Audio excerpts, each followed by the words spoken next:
Welcome to the Inspire to Invest podcast, where we're sharing inspiring stories from business owners, entrepreneurs, and real estate investors on the pursuit of wealth and financial freedom. This episode of the Inspire to Invest podcast has been brought to you by the Wealth Club. Hey everybody, welcome to Inspire to Invest. I have Darren Wright joining us today from Brandon, Manitoba. He and his wife started their journey by flipping houses, which evolved into single-family property rentals, and now they're specializing in apartment buildings through joint venture partnerships. They've scaled their business to 138 units in less than 4 years, which is pretty impressive if you ask me. So thank you for taking time out of your busy day for being with us today. How are you?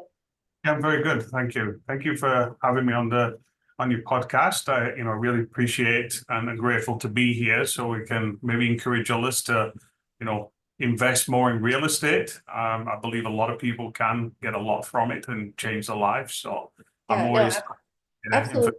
Absolutely. I think, we were just talking a little bit offline about where and why you got started, but I think that's really a good place to kind of begin our chat is if you can take us back to what life looked like before real estate came into the picture and what the catalyst was to kind of bring you into the space that you're in today. Okay, so before I was a real estate investor, I was an electrician. So I've been an electrician for over 30 years. And I came from England. And when I lived in England, I used to work for a flipper. So he used to buy rundown houses and he used to fix them up, and I did the electrical work. And I learned a lot of creativity from him on how he was able to buy these houses run down and sell them to people who, couldn't afford to actually buy a house, but the mortgage was cheaper than the rent, and he used to help them with the down deposit. So it was a really good, affordable way for people to get started. Wow. So that kind of sparked the idea of, yes, I would love to be able to do this someday, but that was many years ago. Yeah. So what was the market, or what is the market like in Britain compared to Canada, since you're in Manitoba now? I think it's the same everywhere. Everybody has the same struggles, trying to break out into the housing market to be able to live in the housing market, different areas of expense as well. So it is very similar that I find that way. But I have all my experiences in Canada. I've never actually done the real estate investing in England. So how long have you been in Canada for now? 2007, so 17 years now. Yeah. Okay, got it. So obviously you just started into real estate investing in this capacity about 4 years ago. So what was the catalyst into that? Yeah, I actually started about 7 years ago. In real estate, and I started flipping houses. So, I went to a weekend conference and I was reading the books. I read Rich Dad Poor Dad, which was a game changer on mindset on how you could do it. And it was changing the mindset of, I can't afford to do that. I never thought I would be able to do it. I used to work for someone who did it, but I never thought I could. I could not take that risk, because I had a family and I had to bring all my income every week. So I couldn't risk everything that I had. So it was a real mindset to go to these conferences and listen to, mentors and coaches speak. And just getting that education was the real thing that changed my mindset. And then I started flipping houses, doing that. So now there are people that, that's kind of their bread and butter and what they're really passionate about, but you've also now gone into more apartment buildings and joint venturing and stuff like that. So is your strategy still to improve the value of those apartment buildings, or are you just acquiring them? Like, maybe you can talk about that strategy. Yeah, absolutely. So with flipping, I was transitioning from flipping into small multifamily. I always wanted to do apartment buildings, but I still had the limited mindset of, I can't do this. I can only do the small ones, what I'm used to. Yeah.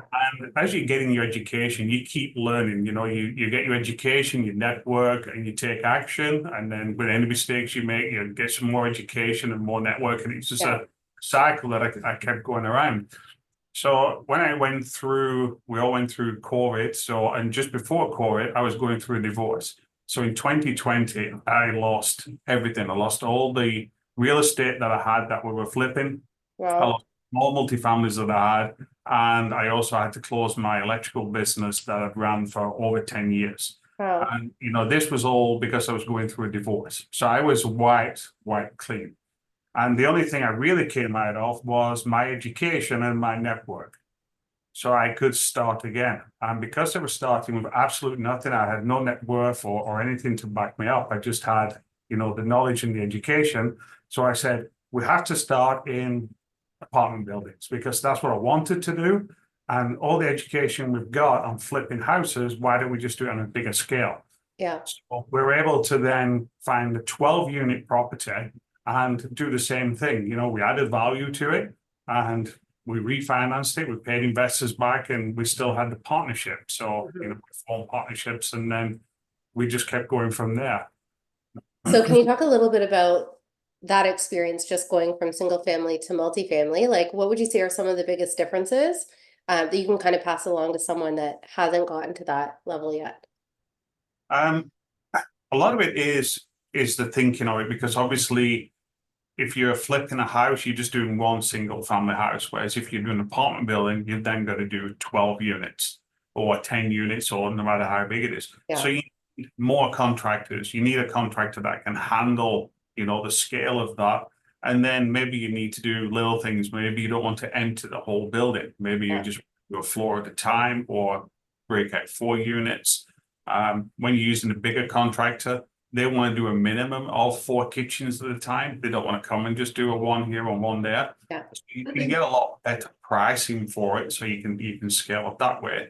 And we found by not doing the whole building in one, you're still getting some income coming in. By maybe if you got a 12, you do 3 stages. You just do 4 units, and they're vacant. You're working on them, and then your next ones are moving out. And then as you move to the next phase, you got people moving in, so you still got rental income coming in, and then you're working through. And some people want to stay in their own unit, so we're able to move them to one that hasn't been renovated, renovate their unit, and then have them move back. Yeah. So that was the differences. And that's what I was going to actually ask you. Like, are all of these in Manitoba? Yes, they are. Okay, so they're local for you. So I was going to ask, are you offering people cash for keys, or are you just, I guess, moving them around depending on what they want? Yeah, we try and be as fair as possible, because some of these people will live there, most of the time. We are able to give notice for renovations, but in here we're under a strict rent control here in Manitoba. So it takes 4 months. But we do offer incentives like cash for keys. If you're at the first month, we'll give you, say, $3,000. If you're at the second month, you get $2,000.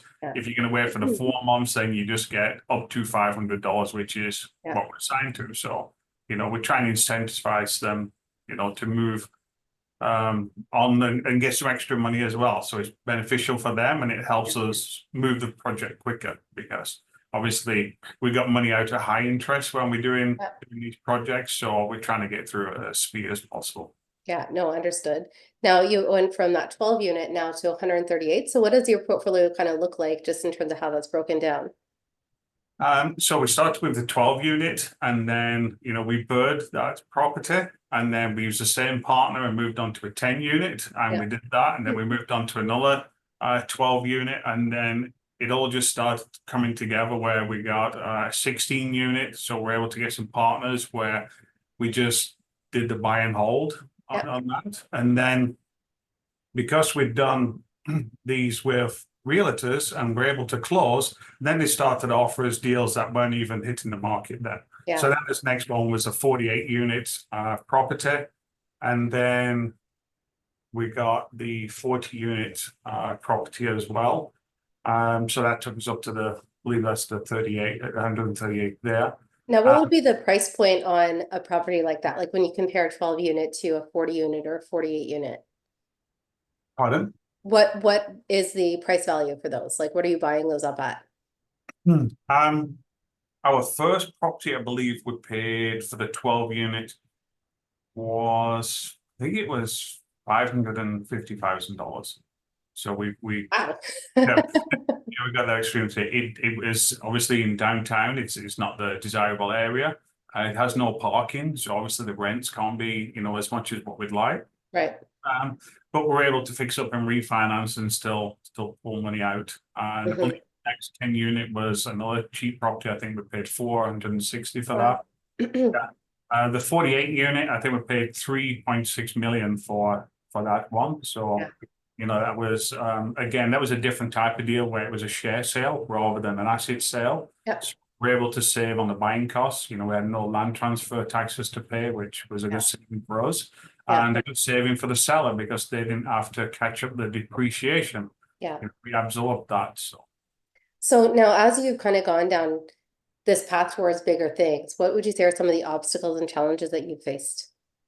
For the growth totally, or just being the real estate investing?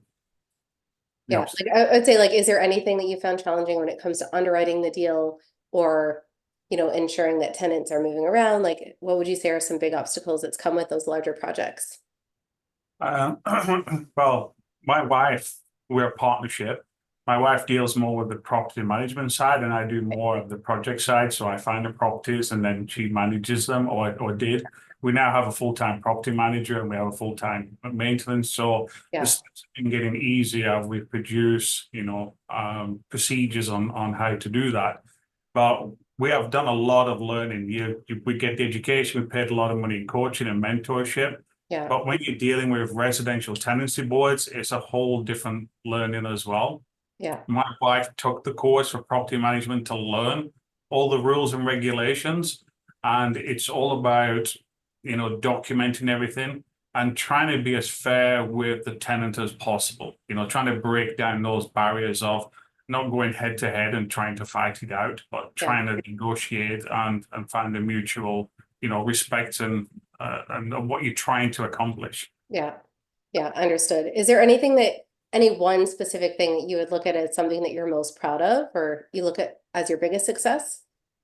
I would say my biggest success, or two parts really, is one being wiped out and starting again, because that was a real difficult time that I went through, that I worked all my life and, I had a successful business, and then to lose all that when I just thought I was finally getting out of, working in poverty, and then to be able to rebuild again. I think that's what I like to inspire other people to do, that it's never too late. Yeah. You can always recover. So, take those risks. And another thing is I'm dyslexic, and I've always had a struggle with, the reading and the writing side of things.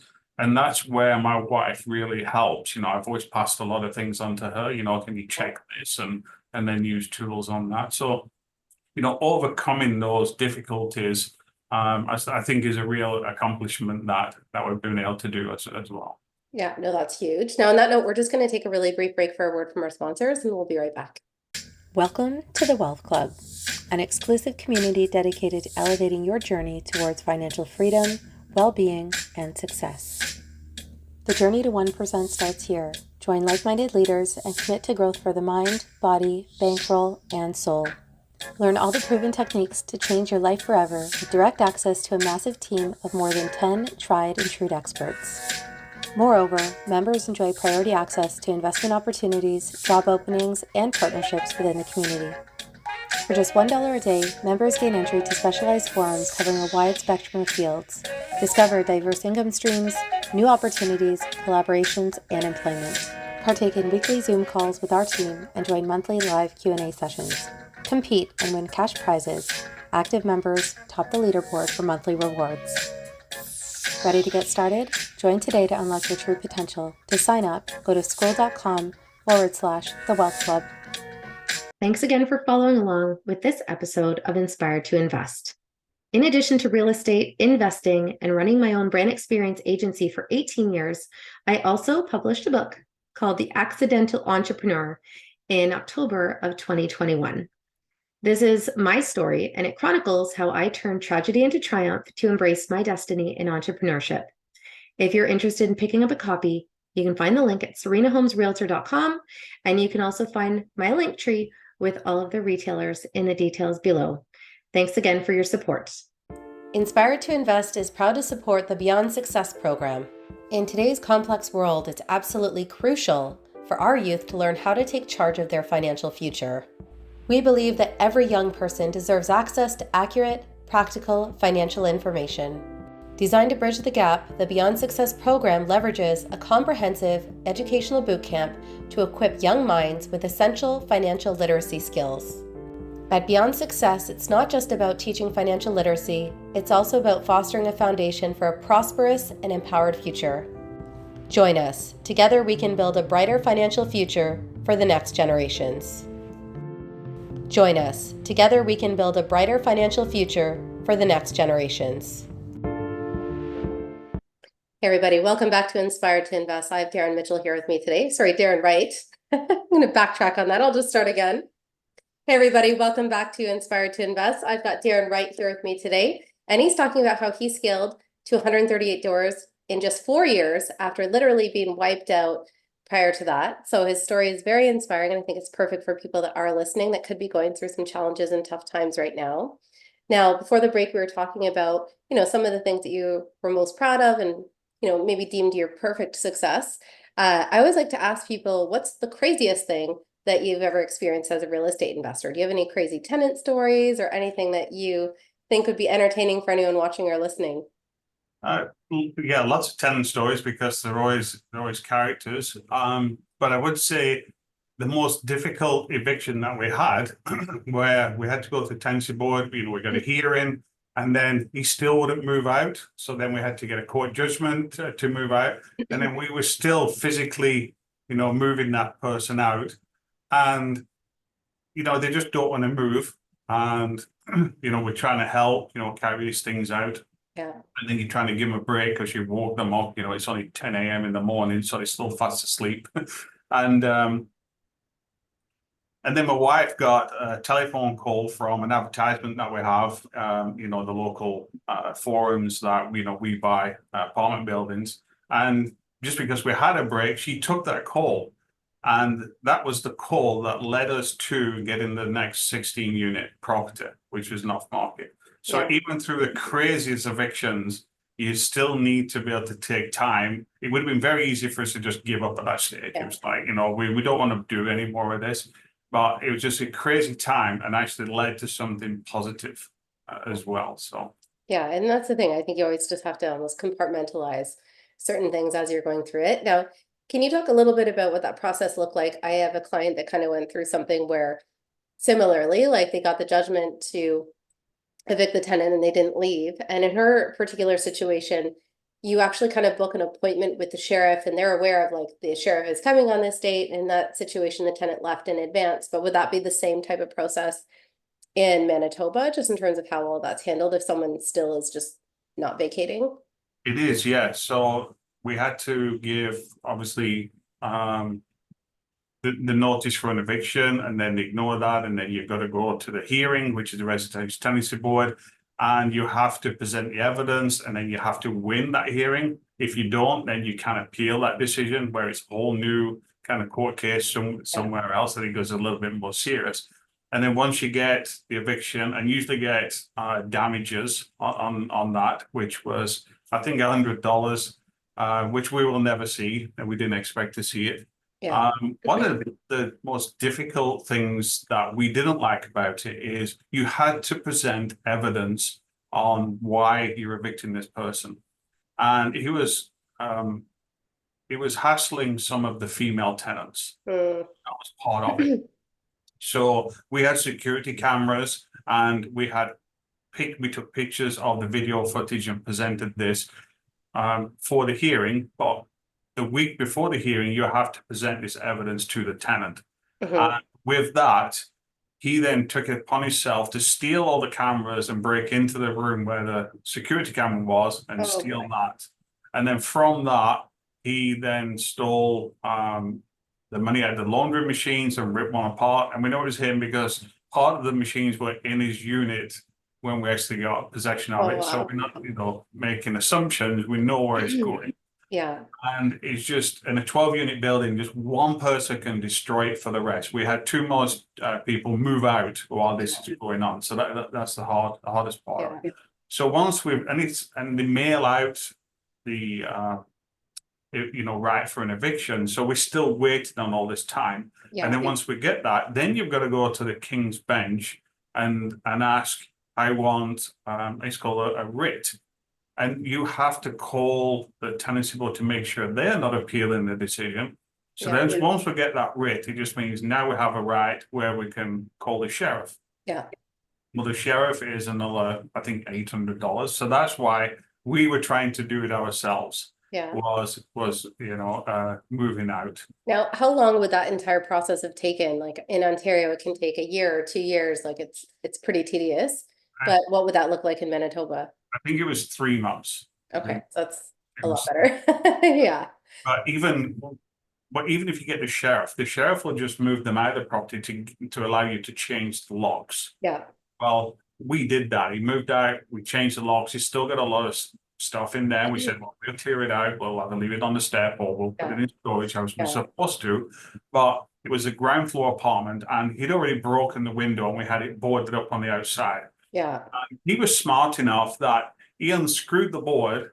He would break into the unit, unlock, go around, screw the board back on, and then use the apartment without lock. He'd lock the door while he was in. Yeah. And it took us a couple of days because we drive around and it's still the board's still on, it's good, and we check it, but still there. Yeah. And when he was there, it was only when we went in.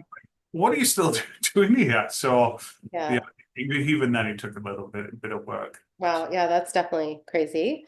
Now, in terms of the education, you talked a lot about learning. What would you say some of the best advice that you received through some of that education? Mindset. I believe mindset is the biggest obstacle, that you have to remove the limited thinking. You always think there's not enough money. There's an abundance of money. There's a lot of people out there that have money, that want to make money on their money, and they want to beat inflation. They want to beat, the stocks or anything like that. Who believe in real estate but don't have the time, to do it. And they don't have the education to do it. So you can really form good partnerships. It's all been about partnerships for our growth.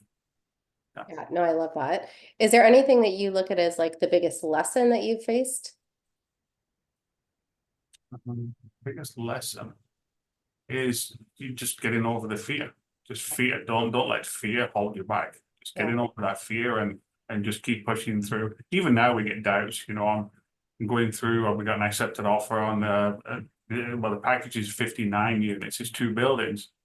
So even now going through the process, of getting the funding and things like that, you still have the butterflies in your stomach that, this is our next biggest deal. So we still got to keep pushing through and saying, yeah, we can handle it. We've been gearing up staff ready to take on these properties. So do you have an idea in mind of how big you want the portfolio to grow to? Yeah, 2,500 units. 2,500. Yeah, not necessarily all in not insignificant. Yeah. Not all in Canada. We are going to go into the US as well. We have been forming a company down there, which is taking a bit of time being Canadian. But the reason why I want to get to 2,500 units is because I believe in generational wealth. So we can hand this over to his kids, his grandkids. And I don't want to be the parent that hands over a job to one of our children and say, you have to run this.